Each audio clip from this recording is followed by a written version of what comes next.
క్రీస్తునందు ప్రియమైనటువంటి దక్షిణ ఇండియా సంఘం రాయలసీమ అధ్యక్ష మండలము ఆధ్వర్యంలో యూత్ బోర్డు ద్వారా ఏర్పాటు చేయటువంటి ఈ లెంటు ధ్యాన స్రవంతి నిమిత్తమై ఏర్పాటు చేయటువంటి 40 దినముల యొక్క ప్రత్యేకమైనటువంటి కార్యక్రమాన్ని మన అధ్యక్ష మండలంలో ఏర్పాటు చేయటువంటి అధ్యక్షులు మన ప్రియతమ తండ్రి గారైనటువంటి బిషప్ తండ్రి గారు the right reverend P Isaac తండ్రి యొక్క ఆధ్వర్యంలోన మరి ప్రాముఖ్యంగా ఉమెన్స్ ఫెలోషిప్ అధ్యక్షురాలుగా ఉన్నటువంటి శ్రీమతి సిడి భారతి తల్లి యొక్క ఆధ్వర్యమున మరి ప్రాముఖ్యంగా ఈ లెంటు ధ్యాన స్రవంతి మరి ప్రాముఖ్యమైనటువంటి ఏర్పాటినటువంటి శ్రమల ధ్యాన దినములో మనం జ్ఞాపకం చేసుకున్నప్పుడు 2 సంవత్సరాలు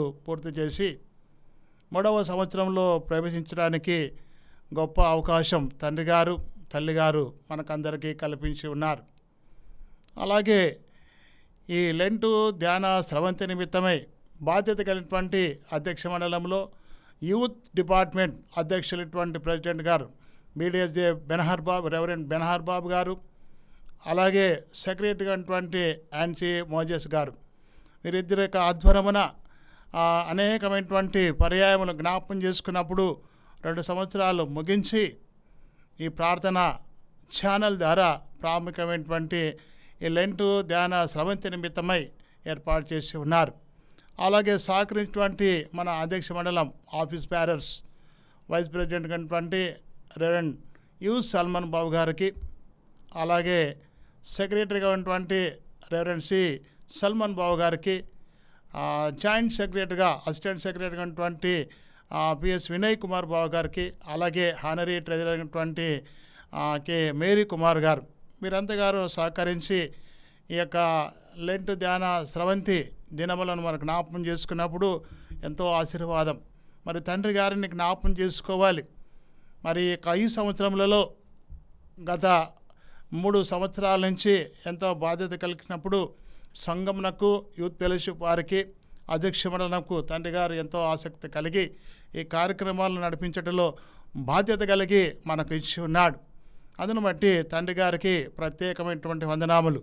మరి సంఘ కాపరిగా ఎమ్మినూరు డివిజనల్ చైర్మన్ బాబుగా ఉన్నటువంటి రెవరెండ్ బి చిన్నబాబుగా మరి వారికి మా కుటుంబం ద్వారా తండ్రి గారికి వందనములు తెలియపరుచుకుంటున్నాను. మరి లెంటు ధ్యాన స్రవంతి దినములను జ్ఞాపకం చేసుకున్నప్పుడు మరి ఈ దినమునకు ఏర్పాటు చేయటువంటి ప్రాముఖ్యమైనటువంటి అంశం సౌమ్యత. ఈ అంశంపై మాట్లాడడానికి నాకు గొప్ప అవకాశము దేవుడు కలిగించి ఉన్నాడు. అందును బట్టి ఆ దేవాది దేవునికి వందనములు తెలియపరుచుకుంటున్నాను. ఈ యొక్క అంశం నిమిత్తమై మరి ప్రాముఖ్యంగా మాట్లాడడానికి ముందు కొద్ది నిమిషాలు ప్రార్థన చేసుకోవాలని జ్ఞాపకం చేసుకుంటున్నాను. ప్రేమైనటువంటి దేవుని బిడ్డలారా తలలోంచినట్లయితే ప్రార్థన చేసుకున్నాం. కనికరము గల మా దేవా, ప్రేమగైనటువంటి మా తండ్రి, పరిశుద్ధుడా, మా రాయలసీమ అధ్యక్ష మండల నిమిత్తమై ఈ లెంటు దినములను జ్ఞాపకం చేసుకున్నప్పుడు ప్రభా, మరొకసారి లెంటు ధ్యాన స్రవంతిలో నీ సేవకునిగా మాట్లాడటకు ఇచ్చిన ఈ తరుణాన్ని బట్టి నీకు వందనాలు ప్రభా. ఈ మాటలు తండ్రి నీ అందు విశ్వాసం కలిగి మాట్లాడుతుండగా నీ మహిమతో నింపి మీరు మాట్లాడమని యేసు నామములో ప్రార్థిస్తుంటున్నాము తండ్రి, ఆమేన్. ప్రేమైనటువంటి దేవుని యొక్క బిడ్డలారా, మరి ఏర్పాటు చేయటువంటి అంశం సౌమ్యత. ఈ సౌమ్యత అనే విషయాన్ని జ్ఞాపకం చేసుకుంటే ప్రాముఖ్యంగా మృదువైన దీనిలో భావం ఉన్నటువంటి మాటలను జ్ఞాపకం చేసుకున్నప్పుడు మృదుత్వం, అలాగే మరి జ్ఞాపకం చేసుకుంటే దయ, మరి ఇంకను ఓపిక, ఇది ఇంకా మరి యొక్క విషయాలను జ్ఞాపకం చేసుకుంటే ప్రశాంతత. మరి ఈ ప్రశాంతతలో ఉన్నటువంటి కొన్ని కూడి ఉంటే లక్షణములను ఇతరులతో మర్యాదపూర్వకంగా సానుకూలంగా పంచుకోవడమే ఈ సౌమ్యత అనే మాట మనకు బైబిల్ నందు తెలియపరుస్తున్నది. మరి ఈ యొక్క సౌమ్యతలో ప్రాముఖ్యమైనటువంటి మాటలు జ్ఞాపకం చేసుకున్నప్పుడు మృదువైనటువంటి దానిలో మృదుత్వం అనేటువంటి విషయాన్ని ఒకసారి బయలుపరుచుకున్నాం. ఇది కఠినంగా కాకుండా సున్నితంగా మరియు సులభమైనటువంటి వాటిని మాట్లాడేట్లో పూనుకోవాలి. కఠినమైనటువంటి మనసు కలిగినటువంటి విషయాలకు దూరపరిచి సున్నితమైనటువంటి విషయాలను జ్ఞాపకం చేసుకోవడంలో ఈ మృదుత్వం అనేటువంటి మాట ప్రాముఖ్యంగా సౌమ్యతలో కనిపిస్తూ ఉంటుంది. అలాగే మరొక విషయాన్ని జ్ఞాపకం చేసుకుంటే మరి ప్రాముఖ్యంగా దయ. మరి దయ అనే విషయాన్ని లోతుగా వెళ్తే తండ్రి అయిన దేవుడు మాట్లాడుతూ ఉన్నాడు. ఏమిటి అని మాట జ్ఞాపకం చేసుకుంటే, నేను దయగలవాడను, నన్ను నాతో మొరపెట్టిన వీళ్ళందరి కొరకు మరి ప్రత్యేకంగా నేను మరి ఈరోజు ఈ లోకంలో దయగలిగినటువంటి మనసు తిమ్మించుటకు ఈ లోకంలో నేను ఉన్నానంటాడు. నిర్గమకాండం ప్రాముఖ్యంగా 22వ అధ్యాయం 27వ వచనములో యెహోవా దయాళుడు అనే మాట మనకు ప్రాముఖ్యంగా కనిపిస్తుంటుంది. మరి దేవుని యొక్క మాటలను మరియు ఈ సౌమ్యత అనేటువంటి విషయాన్ని జ్ఞాపకం చేసుకున్నప్పుడు మృదుత్వం, ఈ మృదుత్వంలో ఉన్నటువంటి భావాలను మరి ప్రత్యేకంగా కొన్ని విషయాలను మనం ప్రత్యేకంగా జ్ఞాపకం చేసుకోవాలి. ఏమిటంటే మృదుత్వంలో ఉన్నటువంటి భావాలు కొన్ని సున్నితంగా ఉంటాయి, కొన్ని కఠినంగా ఉంటాయి. వాటిలో సున్నితమైనటువంటి భావమును మరి ఈరోజు మనము దైవికమైనటువంటి ప్రేమలో మరి క్రీస్తులో పాలు పంచుకున్నప్పుడు కఠినమైన మనసు మనకు ఉండడానికి వీలు లేదు. కఠినమైన మనసు ఉన్నటువంటి వారిని మనం ఏం చేయాలి? సున్నితమైనటువంటి మనసుగా ఈ సౌమ్యత కలిగి మాట్లాడుటకు ఇష్టపడాలి. ఆ మాట్లాడుటకు ఇష్టపడినటువంటి దానిలో కొన్ని లక్షణములు మనలో కలిగి ఉండాలి.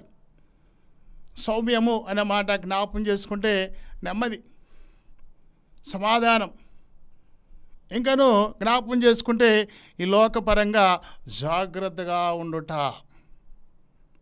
ఈ జాగ్రత్తగా ఉన్నటువంటి విషయాలను పౌలు భక్తుడు ఈ గలతీలకు రాసినటువంటి పత్రికలు ప్రాముఖ్యంగా జ్ఞాపకం చేసుకుంటే 5వ అధ్యాయం 16 నుంచి 21 వరకు ఒక భావములో మాట్లాడినటువంటి మాటలు మనకు కనిపిస్తున్నాయి.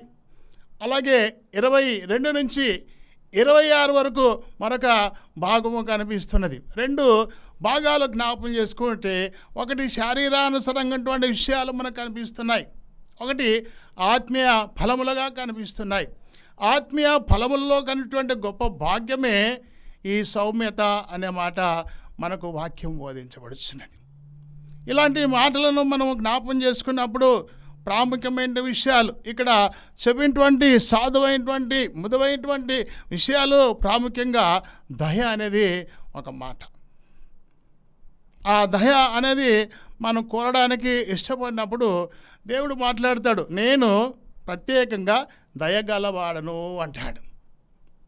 ఎలాంటి దయ అనే మాటను జ్ఞాపకం చేసుకుంటే, నాకు మొరపెట్టినట్టు వారందరి ఎడల, నాకెవరైతే దీన మనసు కలిగి మొరపెట్టడానికి ఎవరైతే ఇష్టపడుతున్నారో వారి మీద దయా కనికరం నేను చూపించి సమాధానకర్తగా ఉంటానంటాడు.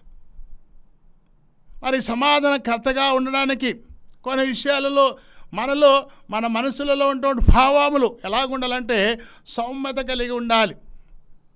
ఆ సౌమ్యత లేనిది విషయాన్ని ఈరోజు ఈ లోకంలో లేకపోతే ఆధ్యాత్మికమైన జీవితాన్ని మనం ఎదిగించుకోలేకపోతుంటాం. కాబట్టి ఇది మీరు జ్ఞాపకం చేసుకోవాలి. మరి తర్వాత 3వ విషయం జ్ఞాపకం చేసుకున్నప్పుడు ఓపిక. మరి ఓపిక ఎవరికి ఉంటుందనే జ్ఞాపకం చేసుకుంటే ప్రాముఖ్యంగా దేవునిలో ఉన్నటువంటి గొప్ప ప్రేమ ఓపిక. యేసు ప్రభు ఈ లోకంలో జన్మించినప్పుడు మనందరి మీద ఎంతో ప్రేమ కలిగి ఆయన జీవిస్తున్న సమయంలో అనేకమైన విషయాలలో ఓపిక కలిగి ఆయన మాట్లాడుతూ ఉంటాడు. అనేకమైన విషయాలను బోధించిన సమయంలో ఓపిక కలిగి బోధించబడుచున్నప్పుడు ప్రత్యేకంగా వినిటువంటి బిడ్డలను ఆయన ఎంతగానో ప్రేమిస్తూ ఉంటాడు.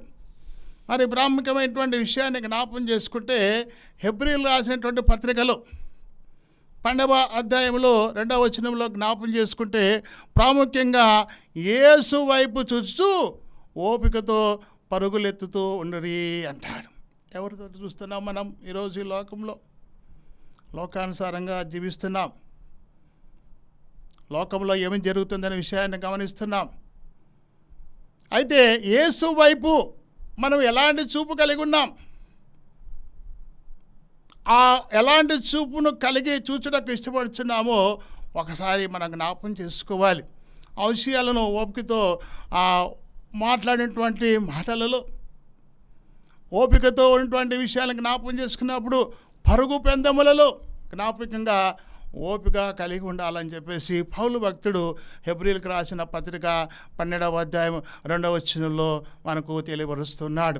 మరి రెండవ విషయం అంటే ప్రభు రాకడ అనే విషయాన్ని చాలామంది బోధకులుగా చెప్పబడుతున్నారు. అయ్యా, రెండవ రాకడ సమీపించినది, ప్రభు రాకడ సమీపించినది. అయితే ఆ ప్రభు రాకడ దినములలో మనం ఈరోజు ఈ లోకములలో ఆయన ఎదురు చూసినటువంటి దినాలకు జ్ఞాపం చేసుకుంటే ఓపిక కలిగి ఉండాలి. సౌమ్యత కలిగినటువంటి విషయాలలో ఓపిక కలిగి ఉండాలి. అలాంటి ఓపిక అనే విషయాన్ని ఎప్పుడైతే నువ్వు కలిగి ఉంటావో, ఆ ఓపిక విషయాన్ని ఎప్పుడైతే ఈ లోకపరంగా చూచుటకు ఇష్టపడతావో అప్పుడు దేవుడు నీలో ప్రవేశించడానికి ఒక అవకాశం ఉంటుంది. తిరిగి ఆయన రాకడ సమయములలో మనం కూడా ఆయనతో కలిసి జీవించడానికి మరొక సమయం వస్తుంది. మరి ఇలాంటి భ్రమను మళ్ళీ పాలుపంచుకోవడానికి ఈ లెంట్ దినములలో ప్రాముఖ్యంగా ఈ ఉపవాస ప్రార్థనల దినములను జ్ఞాపం చేసుకుంటుంటాం. ఈ 40 దినములను మనం జ్ఞాపం చేసుకుంటున్నాం. అక్కడక్కడ ఉన్నటువంటి ఆ ప్రత్యేకమైన ప్రార్థనలో పాలుపంచుకుంటున్నాం. మరి దైవ సేవకులుగా, సంఘ కాపరులుగా ఎంతో ఓపిక కలిగి మనం అనేకమైన విషయాలను జ్ఞాపం చేసుకున్నప్పుడు ఈ 40 దినములను సంఘములలో ఉన్నటువంటి సవాసమైనటువంటి ఓపికతో కలిసి ప్రార్థన జీవితం నడిపిస్తూ ఉంటాం. ఆ ప్రార్థన జీవితం ఎలాగుండాలి? సంఘ కాపరిగా, దైవజనులుగా, విశ్వాసులుగా మనమందరూ కూడా ఆయన ఏర్పాటు చేయటువంటి గొప్ప జీవితంలో మరి జ్ఞాపం చేసుకున్నప్పుడు ఓపికతో జీవించడానికి ఇష్టపడితే మనకు శాంతి, సమాధానం ఈరోజు ఈ లోకంలో కలిగించడానికి దేవుడు గొప్ప అవకాశం ఇస్తాడు. దాని విషయంలో ఈ సౌమ్యతను మనం జ్ఞాపం చేసుకోవాలి. మరి 4వ విషయం జ్ఞాపం చేసుకుంటే ప్రశాంతత. నెమ్మది లేకుండా జీవిస్తున్న జీవితాలు మనకెన్నో కనిపిస్తూ ఉంటాయి. ఏమయ్యా నీకు ప్రశాంతత లేదని జ్ఞాపం చేసుకున్నప్పుడు, అయ్యా నాకు ప్రశాంతత దొరకడం లేదు, ఎటు చూసినా భయంకరమైన శోధనలు కనిపిస్తున్నాయి, ఎటు చూసినా భయంకరమైన శోధనలు ఉంటున్నాయి, సమాధానం లేదు, శాంతి లేదు, ప్రశాంతత లేదని చెప్పేసి మన హృదయాలలో మనమే మానసికంగా పడుతూ ఉంటాం. ఈ మానసికమైనటువంటి ఒత్తిళ్ళ వలన ఈరోజు ఈ లోకంలో జ్ఞాపం చేసుకుంటే ఎంతోమంది త్రుట్టిల్లిపోతున్నారు. మరి దాని విషయంలో ఈరోజు మనం జ్ఞాపం చేసుకుంటే దేవుని ఎడల, మన ప్రభు అయినటువంటి రక్షకుడి ఎడల ప్రశాంతత అనేది మనకు ఉన్నదనే విషయాన్ని ఈరోజు ఈ లోకంలో జ్ఞాపం చేసుకోవాలి. ప్రశాంతత లేకపోతే మానవుడు జీవించలేడు. ప్రశాంతత లేకుంటే ఈరోజు ఈ లోకంలో మనం ఉండలేం. అలాంటి గొప్ప ప్రేమలో ఉన్నటువంటి ఈ సౌమ్యత కలిగినటువంటి విషయాలలో మనం జ్ఞాపం చేసుకున్నప్పుడు ఈ ప్రశాంతత అనేది ఒక గొప్ప భావముతో కలిగినటువంటి మాట. ఈ మాటలో ఈ ప్రశాంతత కలిగి ఉండాలి. మరి ఒక విషయాన్ని జ్ఞాపం చేసుకుంటే వినయం. ఈ వినయం గలవానికి ఆయన రక్షణ అనే విషయాన్ని తెలియజేయను అంటాడు. వినయం, విధేయత అనేది ఒకరిలో ఒకరు లోబడి జీవించాలి, పెద్దలను గౌరవించాలి, వినయత కలిగి ఉండాలి. అయ్యా నువ్వు విశ్వాసంగా ఉన్నావంటే నీ జీవితం ఎలాగ ఉండాలి? తగ్గింపు కలిగి ఉండాలంటాడు. తను తాను తగ్గించుకుంటువాడు హెచ్చింపబడును అంటాడు. వినయత, విధేయత ఈరోజు ఈ లోకంలో మనకు లేకపోతే క్రీస్తు ప్రేమలో పంచుకోలేము. ఆ విధేయత కొరకు మనం ఈరోజు ఈ లోకంలో ప్రయాసపడాలి. యోబు గ్రంథములో మరి జ్ఞాపం చేసుకున్నప్పుడు 22వ అధ్యాయం ప్రాముఖ్యంగా 29వ వచనములో వినయము గలవానికి ఆయన రక్షణ కలుగజేయును అంటాడు. వినయం గలవానికి ఆయన రక్షణ కలుగజేయును. మరి ఆ వినయము అనే విషయాన్ని జ్ఞాపం చేసుకుంటే ఆయన రక్షణ జీవితంలో మనం ఎలాగున్నాం? సువార్తను ప్రకటిస్తూ ఉంటారు, దేవుని వాక్యాన్ని బోధిస్తూ ఉంటారు. వాటి హృదయంలో చేర్చుకోబడిన తర్వాత మన మనసు ఎలాగుండాలి? నెమ్మది కలిగి ఉండాలి, సౌమ్యత కలిగి ఉండాలి, ప్రేమ కలిగి ఉండాలి. అందుకంటే ఆ యొక్క భావం ఉన్నటువంటి వినయంతో మనం జీవించడానికి ఇష్టపడాలి. మరి ఆ విధంగా ఆ వినయముతో ఉన్నటువంటి విషయాలను ఈరోజు ఈ లోకంలో జ్ఞాపకం చేసుకున్నప్పుడు ఈ సౌమ్యతలో ఈ 4-5 విషయాలు ఇమిడి ఉన్నాయని చెప్పేసి పౌలు భక్తుడు బోధిస్తున్నాడు. ఈ సౌమ్యత ఉన్నటువంటి ఈ యొక్క లక్షణములలో ఉన్నటువంటి ఈ 4 విషయాలను మనం ఈరోజు ఈ లోకంలో జ్ఞాపకం చేసుకోవాలి. మనం ఇందాక చదివినటువంటి మాటలను జ్ఞాపకం చేసుకుంటే మొట్టమొదటిగా ఉన్నటువంటి మృదుత్వంలో నెమ్మది కలిగి ఉన్నావా లేదా? రెండో విషయం జ్ఞాపకం చేసుకుంటే మృదుత్వం, నీ జీవితము ఒకరి పట్ల ఒకరిలో ఎలాగ కలిగి జీవిస్తున్నాం. దయ, దేవుని యొక్క దయ నీలో కలిగి ఉన్నదా లేదనే విషయాన్ని జ్ఞాపకం చేసుకున్నప్పుడు దేవుడు పరిశీలన చేస్తాడు. అలాగే ఓపికతో ఇటువంటి జీవితాన్ని నడిపించుకోవడానికి ఈరోజు ఈ లోకంలో పూనుకోవాలి. తర్వాత ప్రశాంతతలో కలిగి జీవించాలి. అలాగే వినయంగా మనం ఈరోజు ఈ లోకంలో జీవించడానికి ఇష్టపడాలి. ఈ యొక్క 5 మాటలను జ్ఞాపకం చేసుకున్నప్పుడు ఈ లెంటు ధ్యాన స్రవంతి దినములు, ప్రాముఖ్యమైన ఈ ఉపవాస ప్రార్థనలు, ఈ 40 దినములలో మనం జీవించేటువంటి గొప్ప విషయాలను, ఈ యొక్క ప్రత్యేకమైనటువంటి జీవితాలు, క్రైస్తవ జీవితం ఉన్నటువంటి మనం ఎలాగ జీవిస్తున్న విషయాన్ని ఒకసారి జ్ఞాపకం చేసుకుంటే ఈ సౌమ్యతకు మనం ఎక్కువగా ప్రాధాన్యత ఇవ్వాలి. చాలామంది జ్ఞాపకం చేసుకుంటుంటారు. ఏమైనా జ్ఞాపకం చేసుకుంటుంటే వీడు చాలా సీరియస్గా ఉంటాడయ్యా.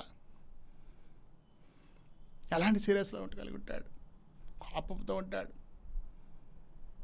ఈ కోపము, ఈ సీరియస్ వంటి విషయాలను తగ్గింపు స్వభావం కలిగినటువంటి విషయంలో కలిగిన వాడే సౌమ్యత కలిగిన వాడు.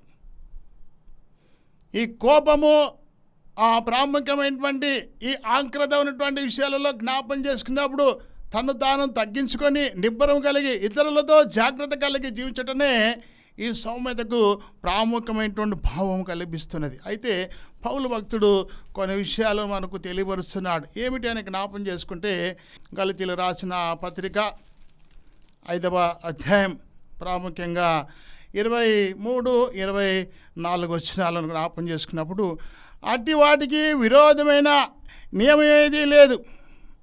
క్రీస్తు యేసు సంబంధులు శరీరమున దాని ఇచ్చలతోనూ దురాశలతోనూ సిలువ వేసి ఉన్నారు అంటాడు. ఎవరు అనే విషయాన్ని జ్ఞాపకం చేసుకుంటే ఇక్కడ 23వ వచనంలో ఇట్టి వారికి విరోధమైన నియమం ఏది లేదు అంటున్నాడు.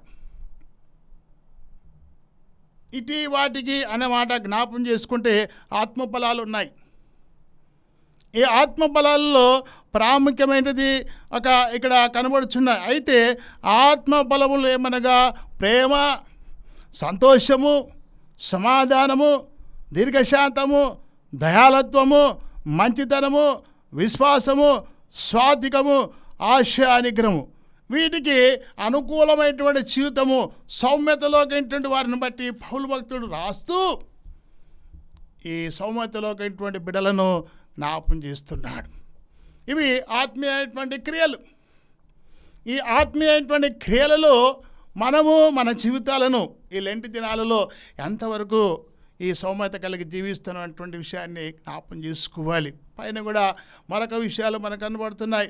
శారీరకానుసారంగా ఈ లోకంలో జీవిస్తున్న జీవితాలు, మరి శారీరకమైన విషయాలు మనకి జ్ఞాపకం చేసుకుంటే భయంకరంగా కనిపిస్తున్నాయి. మరి 19వ వచనంలో ఒకసారి లోతుగా మనం చూస్తే ఇక్కడ ప్రత్యేకంగా మనం కనబడుతున్నాయి. ఏమిటంటే శారీరక క్రియలు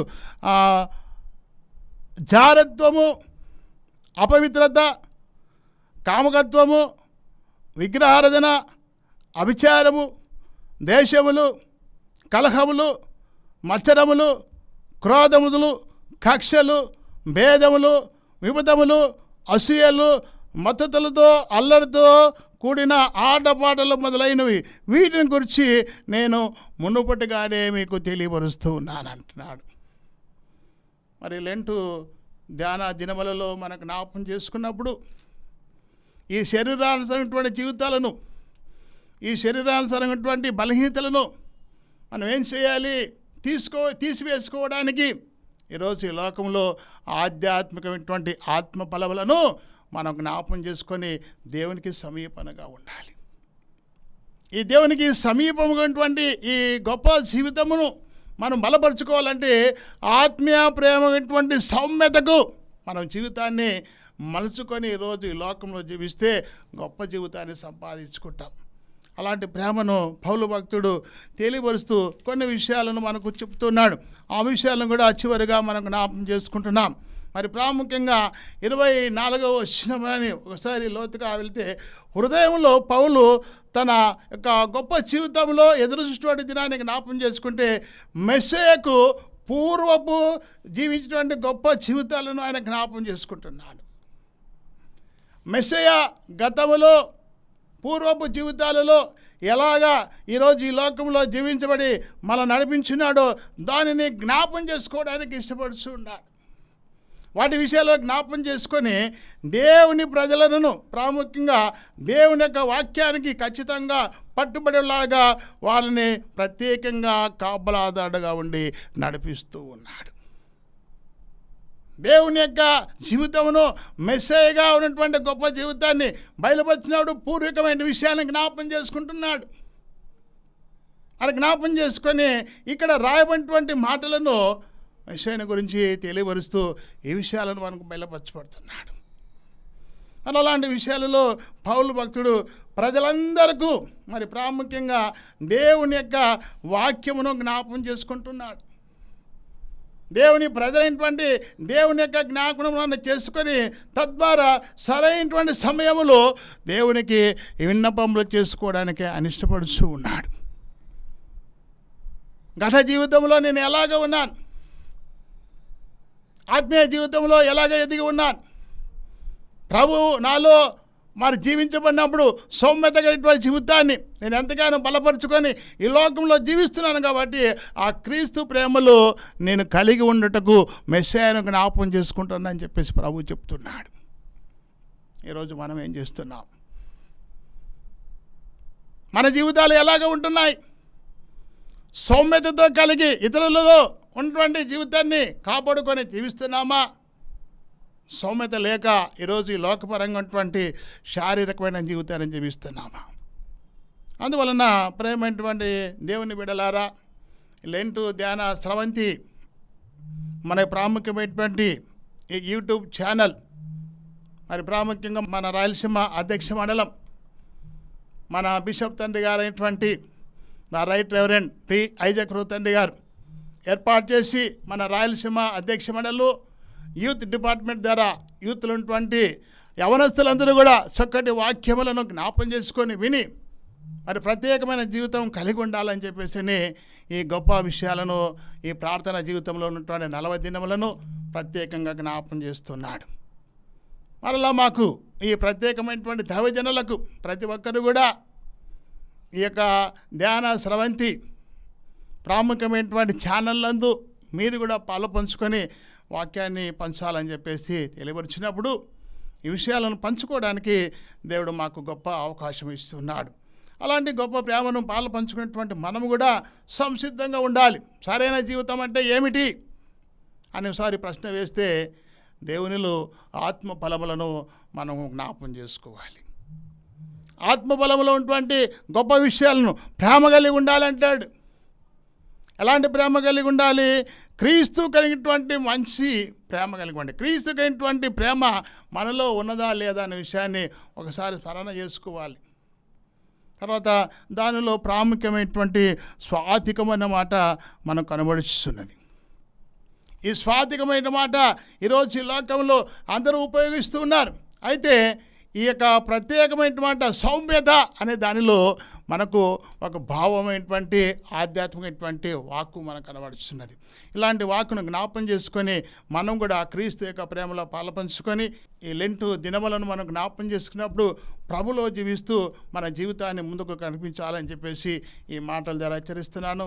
దేవుడి కొద్ది మాటలు దీవించి ఆశ్రయించి నడిపించబడను గాక. ఆమేన్. ప్రార్థన చేసుకున్నాం. కనికరం గల మా దేవ, ప్రేమ కలిగినటువంటి మా తండ్రి, ఇదిగోనైనా మా రాయలసీమ అధ్యక్ష మండలం ఆధ్వర్యంలో ఏర్పాటు చేసినటువంటి లెంటు ధ్యాన స్రవంతి యూత్ డిపార్ట్మెంట్ ద్వారా చక్కటి ఈ ఛానల్ ద్వారా నా ఏర్పాటు చేసినందుకు వందనాలు. మరి సమయంలో తండ్రి నీ సేవకునిగా మాట్లాడటకు ఈ చక్కటి అవకాశం నాకు ఇచ్చినావు ప్రభా. ఈ మాటలు తండ్రి ఎంతో విశ్వాసం కలిగి మాట్లాడినటువంటి ప్రతి మాట తండ్రి ఎలాగా మేము ఈ జీవించేటువంటి విషయాలను జ్ఞాపకం చేసుకున్నప్పుడు సౌమ్యత అనే మాట తండ్రి మాకు బయలుపరచబడినావు. గలతీయులకు రాసిన పత్రిక 5వ అధ్యాయం 23వ వచనాన్ని జ్ఞాపకం చేసుకొని ఈ కొద్ది మాటలు తండ్రి నీ బిడ్డలకు బోధించబడి ఉన్నాను. అధ్యక్షమైనటువంటి క్రైస్తవ సంఘాలంటే కూడా తండ్రి వినుటకు సహాయం చేయండి. ఈ సమయంలో నేను మాట్లాడే ప్రతి మాటను ఎంతో దీవెనకరంగా ఉండలాగున నీ కృప నీ దయ కుమ్మరించి నీవే ఘనతను మహిమను ప్రభావాలు పొందమని యేసు నామములో ప్రార్థిస్తుంటున్నాము తండ్రి. తండ్రి కుమార పరిశుద్ధాత్మ త్రేక నామమున దేవుడు ఇప్పుడు ఎల్లప్పుడూ మనకందరికీ మా అధ్యక్షమైనటువంటి పీఠాధిపతి తండ్రి గారికి ప్రత్యేకంగా వారి కుటుంబానికి అధ్యక్ష మండలానికి తోడై ఉండునుగాక. ఆమేన్. ప్రభునందు ప్రేమ బిడ్డలారా మీకు అందరికీ ప్రత్యేకమైన వందనాలు తెలియపరుచుకుంటున్నాను.